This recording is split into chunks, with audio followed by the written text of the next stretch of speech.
Hello વિદ્યાર્થી મિત્રો, કેમ છો? હવે બધાને ઓનલાઈન શિક્ષણની ટેવ પડી ગઈ હશે.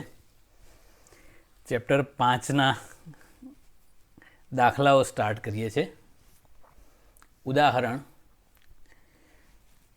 100 મીટર પર સેકન્ડ સ્ક્વેરના અચળ પ્રવેગથી બાહ્ય અવકાશમાં ગતિ કરતા એક નાના અવકાશયાનમાંથી એકાએક અવકાશયાત્રી છૂટો પડી છે. અવકાશયાનની બહાર આવ્યા પછીની ક્ષણે એનો પ્રવેગ કેટલો હશે?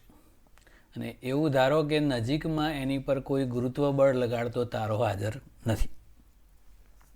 તો મિત્રો, ક્વેશ્ચનની અંદર જ કહી દીધું છે કે કોઈ ગુરુત્વ બળ છે જ નહીં. બળ ના હોય તો પ્રવેગ પણ ના હોય. અવકાશયાન પોતે બહુ જ નાનું છે, તો અવકાશયાન વડે જે ગુરુત્વ બળ અવકાશયાત્રી પર લાગે એ અવગણી શકાય એવું હોય. અને આજુબાજુ કોઈ તારાઓ છે જ નહીં, તો અવકાશયાત્રી ઉપર ગુરુત્વ બળ લાગતું નથી, એટલે બળ શૂન્ય, માટે એનો પ્રવેગ પણ શૂન્ય હોય. બીજો 0.04 કિલોગ્રામ દળ ધરાવતી અને 90 મીટર પર સેકન્ડની ઝડપથી ગતિ કરતી એક બુલેટ, બંદૂકની ગોળી એટલે બુલેટ, એક ભારે લાકડાના બ્લોકમાં પ્રવેશે છે અને 60 સેન્ટીમીટરનું અંતર કાપીને અટકી જાય છે. સ્લો થઈને પછી સ્થિર થઈ જાય, એ પ્રતિપ્રવેગી ગતિ કહેવાય.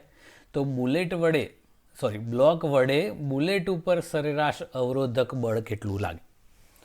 તો પહેલાં તો બુલેટની જે રાશિઓ આપી છે એના પરથી એનો પ્રવેગ મળી જાય.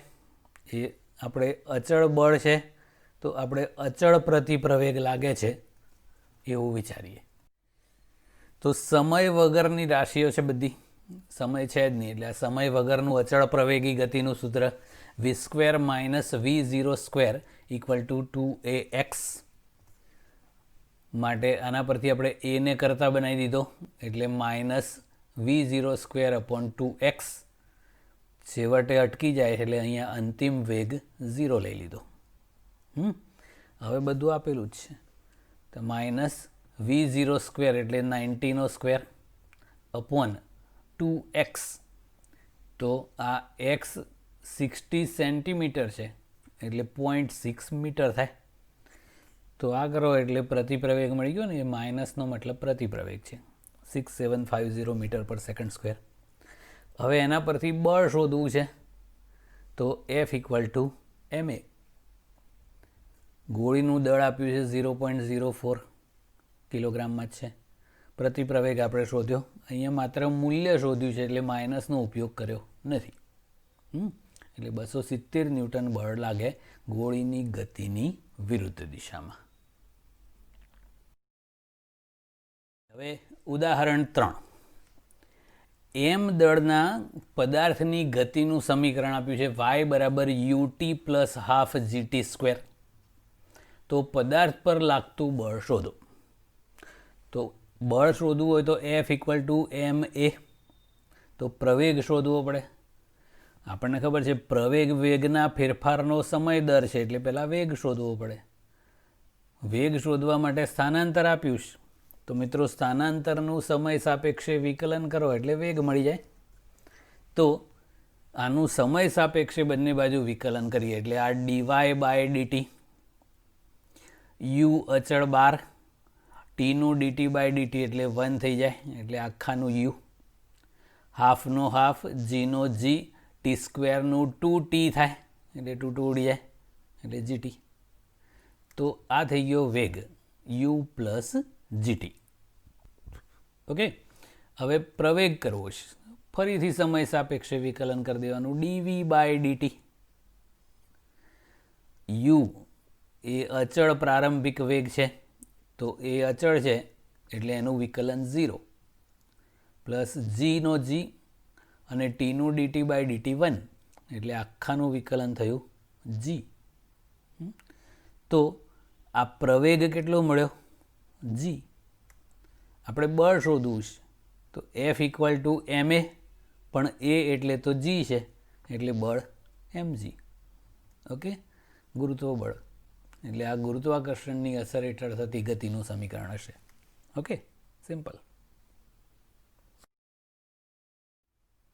ઓકે મિત્રો, હવે નેક્સ્ટ દાખલો કરીએ. એક બેટ્સમેન બોલને તેની 12 મીટર પર સેકન્ડની પ્રારંભિક ઝડપને બદલ્યા સિવાય સીધો બોલરની દિશામાં પાછો ફટકારે છે. જો બોલનું દળ 0.15 કિલોગ્રામ હોય તો બોલ ઉપર લાગતો આઘાત શોધો. આઘાત એટલે ટૂંકમાં એને બળનો આઘાત પણ કહે છે. બળ અને સમયનો ગુણાકાર એ વેગમાનના ફેરફાર જેટલો હોય. તો મિત્રો, બોલનું દળ આપણને આપ્યું છે 0.15 કિલોગ્રામ. ધારો કે બોલનો પ્રારંભિક ઝડપ છે એ ધારો કે ઋણ એક્સ દિશામાં હોય, આમ એવું વિચારો, તો એ -12 મીટર પર સેકન્ડ થાય. બેટ્સમેન એને વિરુદ્ધ દિશામાં એટલી જ ઝડપથી પાછો ફટકારે છે, એટલે અંતિમ ઝડપ છે એ +12 મીટર પર સેકન્ડ થઈ જાય. હવે બળનો આઘાત એટલે જ વેગમાનનો ફેરફાર. તો વેગમાનનો ફેરફાર અહીંયા શું થશે? તો આ m delta v, delta p, p બરાબર mv હોય, m તો અચળ છે એટલે આ ડેલ્ટા v. ડેલ્ટા v એટલે અંતિમ માઇનસ પ્રારંભિક કરતા, તો m કૌંસમાં અંતિમ વેગ માઇનસ પ્રારંભિક વેગ. બધી કિંમતો આપેલી જ છે. m 0.15 કિલોગ્રામ, અંતિમ વેગ 12 મીટર પર સેકન્ડ, -12 મીટર પર સેકન્ડ, એટલે આ પ્લસ થઈ જશે. તો 24 ગુણ્યા 0.15 કરી દઈએ એટલે બળનો આઘાત થઈ ગયો 3.6 newton into second. Okay, batsman બોલને જ્યારે ફટકારે તો બોલ પ્રારંભમાં આમ આવતો હતો, પછી આમ ગયો, તો એ બોલનો જે વેગમાનનો ફેરફાર છે એ જે દિશામાં હોય, આ ધન જવાબ આવ્યો ને એટલે એ ધન એક્સ દિશામાં છે આમ, અને બેટ પર લાગતા બળનું જે વાત કરીએ તો એ ઋણ એક્સ દિશામાં આમ પાછળ હોય. ઓકે, એટલે આ બળના આઘાતની દિશા છે. બોલના બળના આઘાતની દિશા બેટ્સમેનથી બોલર તરફ, અને બેટનો આઘાત અથવા બેટ પર લાગતા બળની દિશા કરવી હોય તો એ બોલરથી બેટ્સમેન તરફ હોય. Okay, next. આકૃતિમાં દર્શાવ્યા મુજબ, આકૃતિ પાછળ કરીએ છીએ હમણાં, બે એક સમાન બિલિયર્ડ બોલ અને દ્રઢ દિવાલ ઉપર સમાન ઝડપથી પણ જુદા જુદા કોણે અથડાઈને ઝડપમાં ફેરફાર સિવાય પરાવર્તન પામે છે. એવા બે અલગ અલગ કેસ છે. દરેક બોલને લીધે દિવાલ ઉપર લાગતા બળની દિશા કઈ હશે અને દિવાલ વડે બોલ પર લગાડેલો આઘાતના માનનો ગુણોત્તર શોધવાનો છે. એટલે બે કેસ છે, એ બંને કેસમાં એ બળના આઘાતોનો ગુણોત્તર કરશું. તો દરેક બોલ છે એ દિવાલ સાથે સંઘાત થાય એટલે અથડાય એ પહેલાં ધારો કે એની પ્રારંભિક ઝડપ છે એ u છે અને અંતિમ ઝડપ પણ u જ છે, એટલે ઝડપમાં ફેરફાર થતો નથી. બોલનું દળ પણ એનું એ જ અચળ જ રહે, એમનું એમ જ. તો વેગમાન p બરાબર અહીંયા mu થશે, અને બળનો આઘાત એ વેગમાનનો ફેરફાર છે. એ કેટલો થાય આપણે કરીએ. ઓકે મિત્રો, હવે પહેલો કેસ આપણે કરીએ છીએ. આપણે આમ ધન એક્સ અક્ષ લીધી છે ને આમ ધન વાય અક્ષ. હવે પહેલા કેસમાં બોલ દિવાલને લંબ રૂપે આમ આવે છે અને એટલા જ વેગથી અથડાઈને પાછો જાય છે. તો આપણે વેગમાનનો એક્સ ઘટક ગણીએ તો શરૂઆતમાં તો આમ આવતો હતો એટલે આ mu થાય.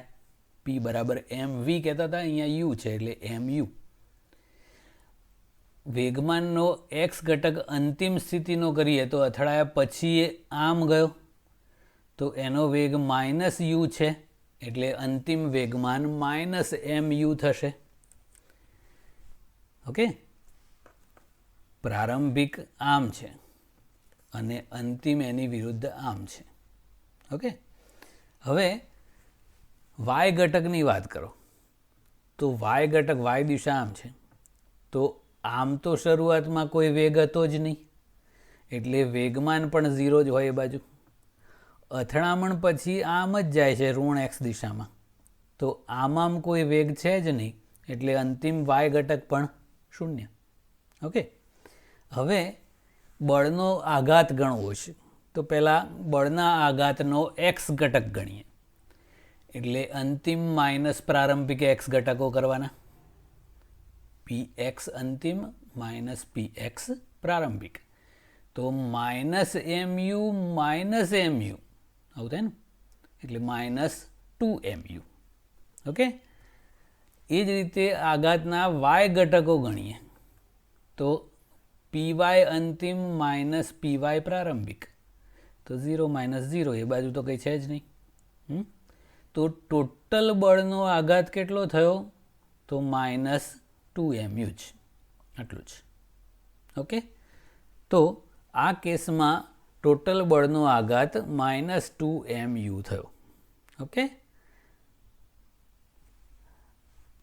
અહીંયા બોલ આ રીતે ગતિ કરતો કરતો આવ્યો ધન એક્સ દિશામાં, અથડાઈને પાછો ગયો, તો બોલના બળનો આઘાત માઇનસમાં આવ્યો એટલે ઋણ એક્સ દિશામાં આવ્યો, તો બોલ પર લાગતું બળ પણ ઋણ એક્સ દિશામાં હોય. અને ન્યૂટનના ગતિના ત્રીજા નિયમ પ્રમાણે જો દિવાલ માટે આ જ રાશિઓ શોધીએ તો એ આમ હોય. દિવાલના વેગમાનનો ફેરફાર અથવા તો બળનો આઘાત અને દિવાલ પર લાગતું બળ કરવું હોય તો એ ધન એક્સ દિશામાં હોય. દિવાલના આઘાત શોધવો હોય તો આટલો પ્લસમાં હોય.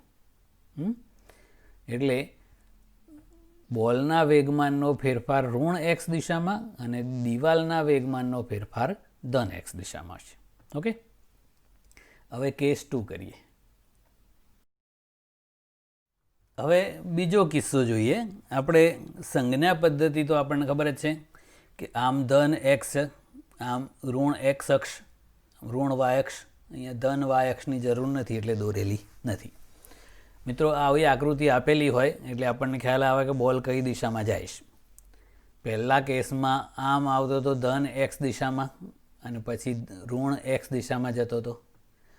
કેસ 2 છે આ, એમાં બોલ આમ આવે છે અને આમ જાય છે. વેગ પહેલાંના જેટલો યુનો યુ જ છે. 30 ડિગ્રીના ખૂણે આપાત થાય છે અને 30 ડિગ્રીના ખૂણે પરાવર્તન પામે છે. હવે એ વેગમાન આપણે વાત કરીએ તો પ્રારંભિક વેગમાન આમ હશે mu. તો એના બે ઘટકો વિચારવાના. પહેલા વેગમાનનો એક્સ ઘટક, તો આનો આ બાજુવાળો ઘટક વિચારવો પડે ને, આમ થાય ને. તો આ જે px આમ છે, આ 30 ડિગ્રી છે, તો આ ખૂણો પણ 30 ડિગ્રી થાય. તો આ ખૂણાની પાસેની બાજુવાળો ઘટક થયો, એટલે આનું વેગમાન mu હોય એટલે આ mu cos 30 થાય. ઓકે, અને આ ઇનિશિયલ છે એટલે I લખ્યું છે અને આ ફાઇનલ એટલે F લખ્યું છે. ફાઇનલ એટલે અંતિમ, ઇનિશિયલ એટલે પ્રારંભિક. તો અંતિમ વેગમાન આમ છે, એનો એક્સ ઘટક વિચારીએ તો આમ થાય. તો આ 30 ડિગ્રી છે એટલે આ પણ 30 ડિગ્રી થાય. એટલે આમ જે વેગમાન છે એનો એક્સ ઘટક એટલે ખૂણાની પાસેની બાજુવાળો થયો, પણ એ ઋણ એક્સ દિશામાં છે. જુઓ આમ, એટલે આ px ફાઇનલ છે એ માઇનસ mu cos 30 થશે. આ ધન એક્સ દિશામાં છે અને આ ઋણ એક્સ દિશામાં છે, એટલે આ ઘટક ધન આવ્યો અને આ ઘટક ઋણ મળ્યો. ઓકે, બંને એક્સ ઘટકો જ છે. હવે બંનેના વાય ઘટકો મેળવીએ. તો આનો વાય ઘટક અહીંયા આમ કરે ને વાય દિશામાં, એટલે એ આ રીતનો થાય, py ઇનિશિયલ. તો આ સામેવાળો ઘટક એટલે સાઇન ઘટક થાય. પણ હવે દેખો, એ ઋણ વાય દિશામાં છે એટલે માઇનસ mu sin 30 થયું. અને આનો બીજો ઘટક કરો તો એ એમ જ થાય, ઋણ વાય દિશામાં જ થશે એ પણ. એટલે આ પીવાય ફાઇનલ કરીએ એ પણ -mu sin 30 થયો. ઓકે, એટલે મેઇન દિશાઓ છે એ ખાસ ધ્યાન રાખવાની. ઇઝી યાદ રાખવું હોય તો ચરણથી તો ખબર પડી જશે. આ બીજું ચરણ કહેવાય, તો આ પ્લસ અને આ માઇનસ. એક્સ ઘટક છે ને, આ પ્લસ, વાય ઘટક માઇનસ. આ ત્રીજું ચરણ છે એટલે બંને માઇનસ માઇનસ. ઓકે, હવે એક્સ ઘટકોની વાત કરીએ તો એક્સ ઘટક છે એ પહેલાં પ્રારંભમાં એક્સ ઘટક ધન હતો અને પછી ઋણ થઈ જાય છે, એટલે એની સંજ્ઞા ઉલટાઈ જાય છે. પણ વાય ઘટક જુઓ, બંને ઋણ વાય દિશાના જ છે, એટલે એની સંજ્ઞા બદલાતી નથી, એ બંને માઇનસ માઇનસવાળા જ છે. હવે બળનો આઘાત કરવો છે આપણે, તો પહેલાં બળના આઘાતનો એક્સ ઘટક ગણીએ. પીએક્સ અંતિમ માઇનસ પીએક્સ પ્રારંભિક, એટલે -mu cos 30 -mu cos 30, એટલે -2mu cos 30 કહેવાય. ઓકે, હવે એવું બળના આઘાતનો વાય ઘટક ગણીએ તો P Y final minus P Y initial -mu sin 30 minus of -mu sin 30. તો આ માઇનસ માઇનસ પ્લસ થઈ જાય એટલે આ નાબૂદ થઈ જાય, એટલે આ 0. તો એકની એક જ દિશામાં એટલે અચળ રહ્યું ને, એટલે ફેરફાર થતો નથી. ઓકે, તો ટોટલ ગણીએ તો કુલ વેગમાનના ફેરફારનો અથવા તો બળના આઘાતનું મૂલ્ય કેટલું થયું? -2mu cos 30. ઓકે, આનો ઉપયોગ આપણે કરવાનો છે આગળ ગુણોત્તર કરવા માટે. હવે પહેલા કેસમાં આપણે કરી દઉં કે એ બોલ આમ આવતો હતો ને આમ જતો હતો, તો એનો બળનો આઘાત આપણે શોધેલો એ -2mu હતો, અને આ બી કેસમાં બળનો આઘાત થયો -2mu cos 30. તો બંને કેસમાં બળના માનનો ગુણોત્તર હતો, તો આઘાતનો ગુણોત્તર કહેવાય, એ બે સેમ જ થાય. તો -2mu પહેલા કેસમાં હતો અને બીજા કેસમાં આવ્યો -2mu cos 30. -2mu ઉડી જાય, 1/cos 30, cos 30 √3/2, 1/√3/2 એટલે 2/√3. √3 એટલે 1.732, તો એ કેલ્ક્યુલેટ કરો તો લગભગ 1.2 જેવું આવે. એટલે બંને કેસમાં બળનો આઘાત થઈ ગયો. બંને કેસમાં આમાં કેવું છે, બોલ આમ આવીને આમ જાય છે, પણ બળનો આઘાત બોલ માટે -2mu cos 30 એટલે ઋણ એક્સ દિશામાં મળ્યો. તો દિવાલ પર લાગતું બળ ધન એક્સ દિશામાં હોય. પેલામાં આમ થઈને આમ આવતું હતું, તો બોલના વેગમાનનો ફેરફાર અથવા બળનો આઘાત આમ હતો, દિવાલ પર લાગતું બળ ધન એક્સ દિશામાં આમ હતું. આમાં પણ એવું જ છે, પણ અહીંયા એના કંઈક ઘટક છે cos 30 વાળા, એટલે ઓછું જ થોડુંક. ઓકે મિત્રો, એક સરસ દાખલો છે, ધ્યાન રાખવા જેવો.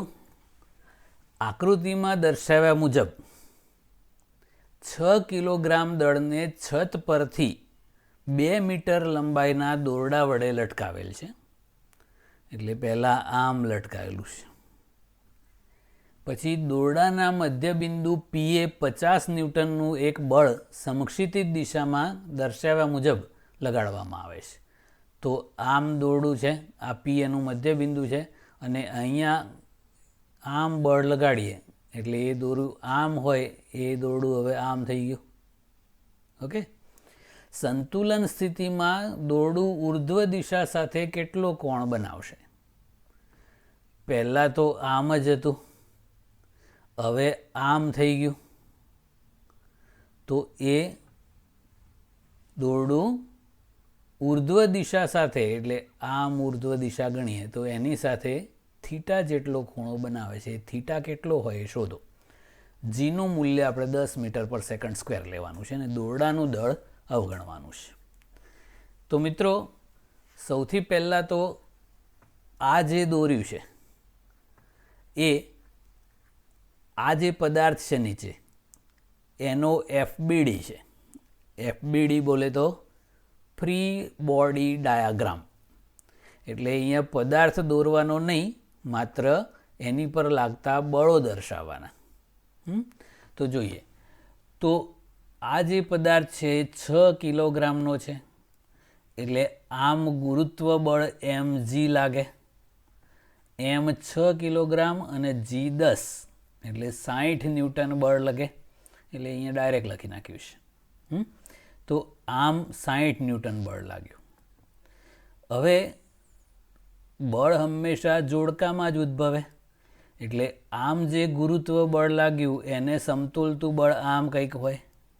તો મિત્રો દોરડું હોય ત્યાં તણાવ બળ લાગે. તો અહીંયા આ કેસમાં ધારો કે તણાવ બળ T2 છે એવું વિચારીએ. T2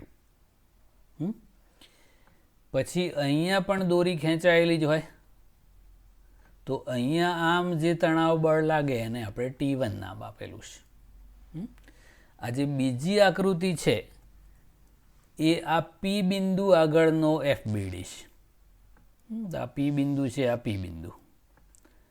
તણાવ બળ બે બાજુ હોય, આમ ને આમ, એટલે અહીંયા આમ T2 લાગ્યું કહેવાય. ઓકે, 50 ન્યૂટન બળ સમક્ષિતિજ દિશામાં આપણે લગાડેલું છે, આમ છે.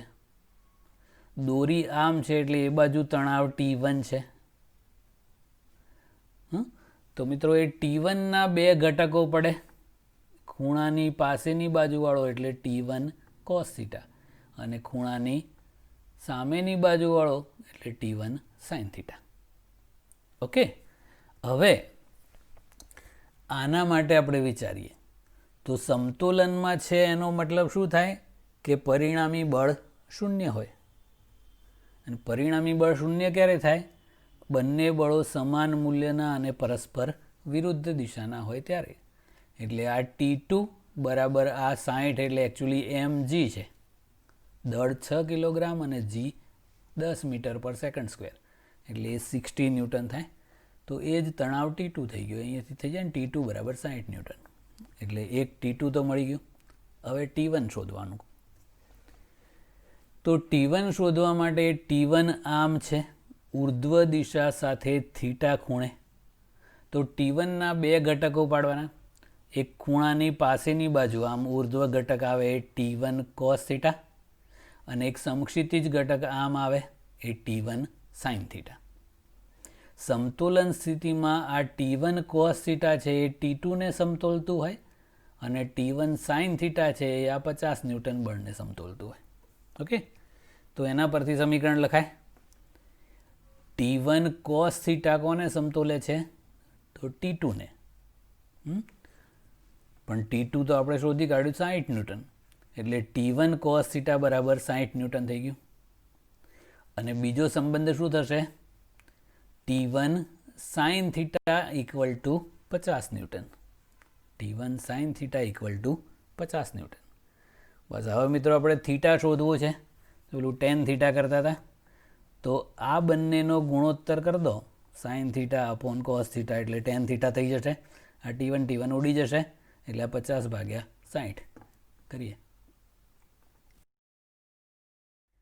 ઓકે મિત્રો, હવે પેલા બે સમીકરણ બનાવેલા આપણે. T1 sin theta equal to 50 અને T1 cos theta equal two 60. એક મીંડું ઉડી જાય, T1 ઉડી જાય, એટલે tan થીટા ઇક્વલ ટુ 5/6. 5/6 એટલે 0.8333. મિત્રો આપણે tan ઇન્વર્સ કેવી રીતે જોવું એ શીખવાડેલું. તો એ નેચરલ ટેન્જન્ટમાં એ 4 આંકડાઓવાળું જે ટેબલ હોય એમાં 0.8333 અથવા એની એકદમ નજીકની સંખ્યા શોધી કાઢવાની. એના પરથી થીટા મળી જાય. તો એ થીટા લગભગ 39 ડિગ્રી 48 મિનિટ એટલે એપ્રોક્સિમેટલી 40 ડિગ્રી કહી શકાય. હવે આમાં એ P બિંદુ જે આપણે મધ્ય બિંદુ આપેલું હતું, પણ આમાં ક્યાંય એ મધ્ય બિંદુ જ હોય એવું જરૂરી નથી. ગમે ત્યાં બળ લગાડો તો એ આ જ પોઝિશન હોય, એટલે આ ખૂણો 40 ડિગ્રી જ મળે દરેક કેસમાં. એટલે P બિંદુ ઉપર નીચે કરવાથી ખૂણામાં ફરક પડતો નથી. ઓકે, નેક્સ્ટ, બોક્સ અને ટ્રેનના તળિયા વચ્ચેનો સ્થિત ઘર્ષણાંક 0.15 છે, મ્યુ એસ આપ્યો છે. એટલે ટ્રેનના તળિયા ઉપર એક બોક્સ મૂકેલું છે. ટ્રેનના તળિયા ઉપર રહેલું બોક્સ સ્થિર રહે એ માટે ટ્રેનનો મહત્તમ પ્રવેગ શોધો. તો મિત્રો, જેવી ટ્રેન પ્રવેગી ગતિ ચાલુ કરે એટલે બોક્સ ઉપર આભાસી પ્રવેગ વિરુદ્ધ દિશામાં ઉત્પન્ન થાય. તો જો એ મહત્તમ સ્થિત ઘર્ષણ બળ કરતાં વધારે બળ ઉત્પન્ન થાય તો બોક્સ ગતિમાં આવી જાય. તો એ મહત્તમ સ્થિત ઘર્ષણ હોય ત્યાં સુધી એ બોક્સ સ્થિર રહી શકે. તો સ્થિત ઘર્ષણ પ્રમાણે જો સ્થિત ઘર્ષણ બળ Fs હોય તો F બરાબર ma પ્રમાણે એ જેટલો પ્રવેગ ઉત્પન્ન થાય. પણ સ્થિત ઘર્ષણ માટે આવો સંબંધ કરેલો કે એ સ્થિત ઘર્ષણ છે એ મ્યુ એસ એન જેટલું અથવા એનાથી ઓછું હોય. જો આ Fs મેક્સિમમ કરો તો આ equal to mu s n હોય, નહીંતર એનાથી ઓછું હોય. પણ આપણને ખબર છે કે બોક્સ સ્થિર પડ્યું હોય તો આમ લંબ બળ લાગે અને આમ ગુરુત્વ બળ mg લાગે, એટલે n ઇક્વલ ટુ mg હોય. તો અહીંયા mg મૂકી દેવાય. તો આ સંબંધ આવો થાય ms less than or equal to mu s mg. તો આ કિંમત અહીંયા કરી દઈએ તો સમીકરણ 1 જોડે એને સરખાવો એટલે ma less than or equal to mu s mg થાય. અને જો આપણે મહત્તમ સ્થિત ઘર્ષણ વિચારીએ તો આ ઇક્વલ ટુ સંબંધ થઈ જાય, તો આ મહત્તમ પ્રવેગ થઈ જાય. તો આ મહત્તમ પ્રવેગ માટેનો સંબંધ આવો થઈ ગયો કહેવાય, ઇક્વલ ટુ વાળો. તો એ maximum equal to mu S G M ઉડી ગયા.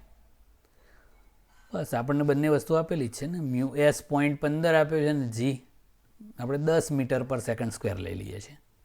એટલે બોક્સમાં 1.5 મીટર પર સેકન્ડ સ્ક્વેરનો પ્રવેગ ઉત્પન્ન થઈ શકે. ટ્રેનનો પ્રવેગ આટલો થાય તો બોક્સમાં પણ એક્ઝેક્ટ એટલો જ થાય. તો બળ સરખું હજુ બોક્સ સ્થિર જ હોય. જો ટ્રેનનો પ્રવેગ આના કરતાં સહેજ પણ વધે તો આ જે સ્થિત ઘર્ષણ બળ છે એ મેક્સિમમ વેલ્યુથી ઉપર જતી રહે, તો પછી એ બોક્સ સરકવા માંડે. એટલે ટ્રેન 1.5 મીટર પર સેકન્ડ સ્ક્વેર પ્રવેગથી ગતિ કરે ત્યાં સુધી બોક્સ સ્થિરનું સ્થિર રહે. કારણ કે બોક્સમાં પણ વિરુદ્ધ દિશામાં એટલો જ પ્રવેગ ઉત્પન્ન થતો હોય. પણ જો ટ્રેન આના કરતાં વધારે પ્રવેગથી ગતિ કરે તો પેલું સ્થિત ઘર્ષણ બળ મહત્તમથી આગળ વધી શકે નહીં, એટલે બોક્સ ગતિ કરવાની શરૂઆત કરી દે, પછી સ્થિર ના રહે. ઓકે મિત્રો, નેક્સ્ટ દાખલો કરીએ. આકૃતિમાં દર્શાવ્યા મુજબ 4 કિલોગ્રામ દળનો એક સમક્ષિતિજ સમતલ પર રહેલો છે. પહેલાં આ જે પાર્ટીઓ છે એ આમ છે, સમક્ષિતિજ, અને એની પર એક 4 કિલોગ્રામ દળનો પદાર્થ મૂક્યો છે. સમતલને સમક્ષિતિજ સાથે ક્રમશઃ ઢળતું કરતા, એટલે ક્રમશઃ આમ ઉપર લઈ જવાનું, એટલે આ ખૂણો ક્રમશઃ વધતો જાય. થીટા 15 ડિગ્રી થાય ત્યારે એ દળ ખસવાની શરૂઆત કરે છે. અહીંયાથી સ્ટાર્ટ થાય છે, હજુ ખસ્યો નથી, તૈયારીમાં છે. તો બ્લોક અને સપાટી વચ્ચેનો સ્થિત ઘર્ષણાંક એટલે મ્યુ એસ કેટલો?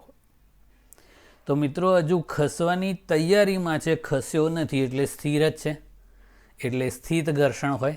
પણ ખસવાની તૈયારીમાં હોય એ વખતે જે સ્થિત ઘર્ષણ હોય મહત્તમ સ્થિત ઘર્ષણ બળ હોય. હવે આ પદાર્થ ઉપર કયા કયા બળો લાગે એની વાત. તો આ બ્લોક સ્થિરનો સ્થિર સંતુલનમાં છે, તો ગુરુત્વ બળ mg આમ લાગતું હોય અધો દિશામાં. પછી લંબ પ્રત્યાઘાતી બળ છે એ સપાટીને લંબ, એટલે આમ લાગે n. જો બ્લોક સરક્યો હોત તો કઈ તરફ જાત? તો આમ. તો જે દિશામાં ગતિ થવી જોઈએ પણ થતી નથી એને અપેક્ષિત ગતિ કહેવાય. અને એ ઘર્ષણ બળ છે એ અપેક્ષિત ગતિની વિરુદ્ધ દિશામાં હોય. તો અપેક્ષિત ગતિ આમ છે તો ઘર્ષણ બળ આમ લાગે, પણ હજુ સ્થિર જ છે એટલે સ્થિત ઘર્ષણ છે. ઓકે, હવે mg આમ લાગ્યું, એના બે ઘટકો વિચારે. એક ઘટક સપાટીને લંબ હોય, જો આ ઢોળાવનો ખૂણો થીટા હોય તો આ ખૂણો પણ થીટા થાય, એટલે આ ખૂણાની પાસેની બાજુવાળો ઘટક થયો mg cos થીટા, અને બીજો સામેવાળો ઘટક છે mg sin થીટા. બ્લોક સમતોલનમાં છે એનો મતલબ કે બધા બળો એકબીજાને સમતોલતા હોય સામસામેવાળા. તો mg sin થીટા છે એ કોને સમતોલે? તો fs ને. એટલે mg sin થીટા બરાબર fs થઈ ગયું. અને બીજું mg cos થીટા કોને સમતોલે? તો લંબ બળ n ને. એટલે આ બીજું સમીકરણ થઈ ગયું mg cos થીટા બરાબર n. આ બંનેનો ગુણોત્તર કરીએ એટલે mg ઉડી જશે.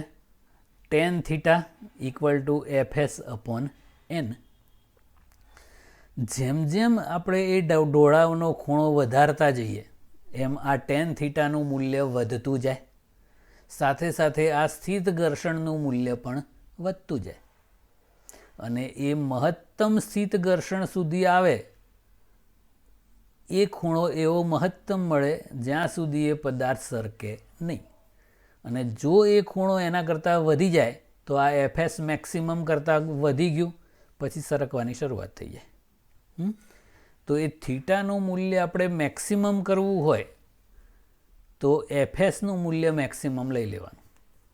તો સમીકરણ શું થશે? આ tan theta maximum equal to fs maximum by n. મિત્રો fs મેક્સિમમનું સૂત્ર આપણને ખબર છે, મ્યુ એસ એન. તો આ mu s n upon n એટલે જ મ્યુ એસ, અને આ થીટા મેક્સિમમ આપણને આપેલો છે 15 ડિગ્રી.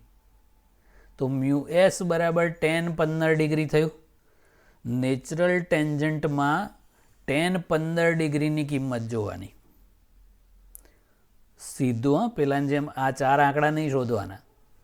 નેચરલ ટેન્જન્ટમાં પહેલી લાઈન જે ડિગ્રીની હોય એમાં 15 ડિગ્રી લખ્યું હોય એની જસ્ટ જમણી બાજુ જે આંકડો હોય તે, એટલે આ હશે 0.2679.